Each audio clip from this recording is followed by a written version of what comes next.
Di akhir tahun ini adalah waktu terbaik untuk kita menata hati dan bermuhasabah diri.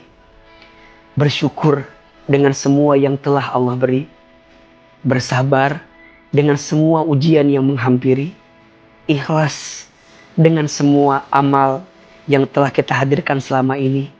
Dan ridho atas semua ketentuan yang Allah takdirkan dalam hidup ini. Jika hati kita baik, maka Allah akan dekatkan kita dengan yang baik-baik.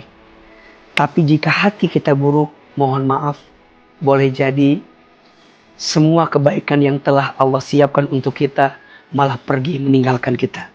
Semoga di akhir tahun ini Allah menutup rangkaian cerita kita dengan kebaikan, dan semoga awal tahun depan Allah sambut hidup kita dengan banyak keberkahan.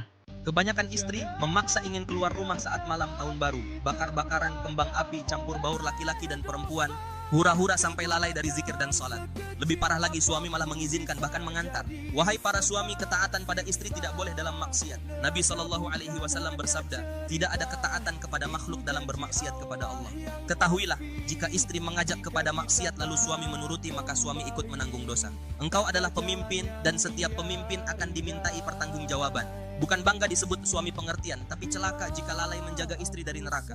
Dan wahai para istri, keluar rumah tanpa kebutuhan, apalagi demi hura-hura, bukan tanda kebahagiaan tapi pintu fitnah dan dosa. Tahun baru bukan untuk dirayakan dengan maksiat, tapi untuk muhasabah dan taubat. Ingat, api neraka lebih panas dari kembang api. Jangan demi satu malam kesenangan suami istri berpegangan tangan menuju azab Allah. Semoga Allah menjaga keluarga kita dari maksiat dan menutup tahun dengan taubat.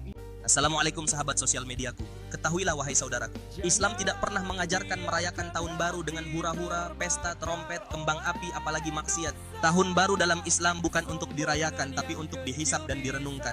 Rasulullah tidak pernah mencontohkan perayaan tahun baru. Para sahabat pun tidak. Maka bertanya pada diri kita, jika Nabi tidak melakukannya, mengapa kita bangga melakukannya? Ingatlah wahai sahabatku, dalam Islam, waktu adalah amanah, bukan ajang foya-foya. Setiap detik akan ditanya. Allah berfirman, demi masa, sesungguhnya manusia benar-benar dalam kerugian. Quran Surat Al-Ashr. Lalu bagaimana hukumnya merayakan tahun baru? Jika hanya pergantian angka, tanpa ibadah, tanpa maksiat, hukumnya sia-sia.